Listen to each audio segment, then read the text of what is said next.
हाल ही में आए बजट 2025 में हमारी वित्त मंत्री निर्मला सीतारमण ने 12 लाख रुपए तक की इनकम को टैक्स फ्री कर दिया है। मतलब कि कोई भी व्यक्ति जिसकी इनकम 12 लाख रुपए या उससे कम है उसको कोई भी टैक्स नहीं देना होगा। 12 लाख रुपए की लिमिट सभी एज के पर्सन, चाहे वो जनरल सिटीजन हो या सीनियर सिटीजन, दोनों को समान रूप से मिलेगी। 8 साल से अधिक के व्यक्ति इनकम टैक्स के अंतर्गत सीनियर सिटीजन की कैटेगरी में आते हैं और इस बार बजट 2025 में उनका स्पेशल ध्यान रखा गया है और इसी के तहत सीनियर सिटीजन को इंटरेस्ट की इनकम पर टीडीएस डिडक्ट करने की लिमिट को बढ़ाया गया है। Hello everyone, I am Bhavna Singhal. आज की वीडियो में हम बात करेंगे बजट 2025 में टीडीएस की न्यू लिमिट्स क्या हैं, टीडीएस की लिमिट बढ़ने से सीनियर सिटीजन को क्या बेनिफिट होंगे, साथ ही जानेंगे ये रिवाइज टीडीएस लिमिट कब से मिलना स्टार्ट होंगी और कैसे सीनियर सिटीजन लिमिट से ज़्यादा इंटरेस्ट की इनकम को भी मैनेज कर सकते हैं कि उनका टीडीएस डिडक्ट ना हो।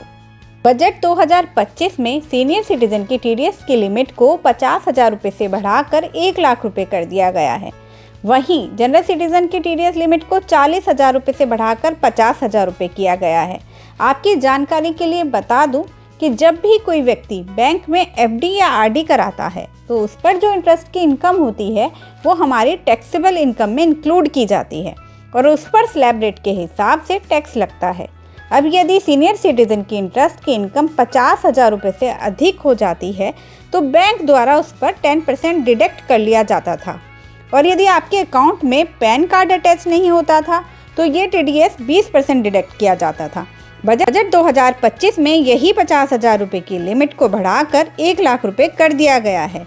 तो अब बैंक द्वारा सीनियर सिटीजन की इंटरेस्ट की 1 लाख रुपये तक की इनकम होने पर कोई भी टीडीएस डिडक्ट नहीं किया जाएगा। हमारे देश में बहुत से सीनियर सिटीजन ऐसे हैं जो अपने खर्च के लिए काफ़ी हद तक एफडी पर मिलने वाले इंटरेस्ट की इनकम पर ही डिपेंड करते हैं। उनको अब ये फ़ायदा होगा कि यदि उनकी इंटरेस्ट इनकम 1 लाख या उससे कम है तो टीडीएस डिडक्ट ना होने की वजह से उनके पास इन हैंड पैसा ज़्यादा आएगा। और दूसरा, जिन सीनियर सिटीजन को केवल इंटरेस्ट का रिफंड लेने के लिए आईटीआर फाइल करनी पड़ती थी वो अब नहीं करनी होगी यदि उनकी इंटरेस्ट की इनकम 1 लाख रुपये से कम है। अब यदि सीनियर सिटीजन की इंटरेस्ट इनकम 1 लाख से ज़्यादा भी हो तो वो इसको ऐसे मैनेज कर सकते हैं कि उनका तब भी टीडीएस डिडक्ट नहीं होगा। इसके लिए उन्हें अलग अलग बैंकों में एफडी करानी होगी और मेक श्योर करना होगा कि किसी भी बैंक में इंटरेस्ट की इनकम 1 लाख रुपए से कम बैठे। तो कुछ एग्जाम्पल्स की हेल्प से समझते हैं। मिस्टर गुप्ता, जिनकी एज 65 ईयर्स है, जो कि एक सीनियर सिटीजन है, उन्होंने एसबीआई बैंक में 2 एफडी कराई हुई हैं और इन दोनों एफडी पर एक फाइनेंशियल ईयर में 1,45,000 रुपये उनका इंटरेस्ट आता है। तो यहाँ मिस्टर गुप्ता का जो इंटरेस्ट आ रहा है वो 1 लाख से ज़्यादा है तो बैंक द्वारा उस पर 10% टीडीएस, जो कि 1,45,000 का 10% 14,500 रुपये होगा, डिडक्ट कर लिया जाएगा। यहाँ मिस्टर गुप्ता 14,500 रुपये टीडीएस के डिडक्ट होने से बचा सकते थे यदि वो 2 एफडी अलग अलग बैंकों में कराते तो उनको दोनों बैंकों में अलग अलग मिलने वाला इंटरेस्ट 1 लाख रुपए से कम होता और उनका किसी भी बैंक में टीडीएस डिडक्ट नहीं होता। चलिए इसको समझते हैं। मिस्टर गुप्ता ने एक एफडी एसबीआई में कराई और एक और एफडी पीएनबी में कराई और एसबीआई में जो वार्षिक इंटरेस्ट उन्हें एफडी पर मिला वो था 70,000 रुपये और जो एफडी पीएनबी में कराई थी उस पर भी उनको 70,000 रुपये इंटरेस्ट का मिला। तो इस केस में एसबीआई से मिलने वाला इंटरेस्ट 1 लाख रुपये से कम है तो यहाँ उनका टीडीएस डिडक्ट नहीं होगा। दूसरा, पीएनबी में भी इंटरेस्ट 70,000 रुपये है तो वहाँ भी उनका टीडीएस डिडक्ट नहीं होगा।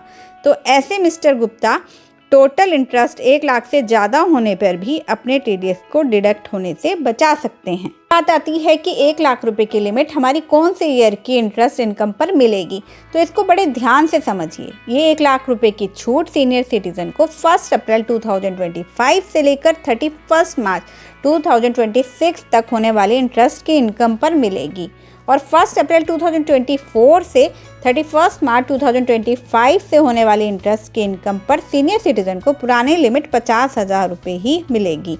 अब एक बात और ध्यान में रखें कि यदि सीनियर सिटीजन जिनकी इंटरेस्ट की इनकम 1 लाख रुपये से ज़्यादा भी हो लेकिन उनकी टोटल इनकम 4 लाख रुपये से ज़्यादा नहीं है तो वो बैंक में जाकर या ऑनलाइन फॉर्म 15H को भरकर टीडीएस को डिडक्ट होने से बचा सकते हैं। तो उस केस में यदि इंटरेस्ट की इनकम 1 लाख रुपए से ज़्यादा भी होगी तो भी बैंक आपका टीडीएस डिडक्ट नहीं करेगा। चलिए इसको भी एक एग्जाम्पल की हेल्प से समझते हैं। मिस्टर गुप्ता, जिनकी एफडी में होने वाली इंटरेस्ट की इनकम 3 लाख रुपए है और उनकी इसके अलावा कोई भी इनकम नहीं है, तो क्या बैंक द्वारा उनका टीडीएस डिडक्ट किया जाएगा? इसका आंसर है, यदि मिस्टर गुप्ता फॉर्म 15H को बैंक में सबमिट कर देते हैं तो बैंक द्वारा उनका कोई भी टीडीएस डिडक्ट नहीं किया जाएगा, क्योंकि फॉर्म 15H एक ऐसा डिक्लेरेशन फॉर्म है जिसमें व्यक्ति द्वारा ये घोषणा की जाती है कि उसकी टोटल इनकम टैक्सेबल लिमिट से कम है, इसलिए उनका टीडीएस ना डिडक्ट किया जाए।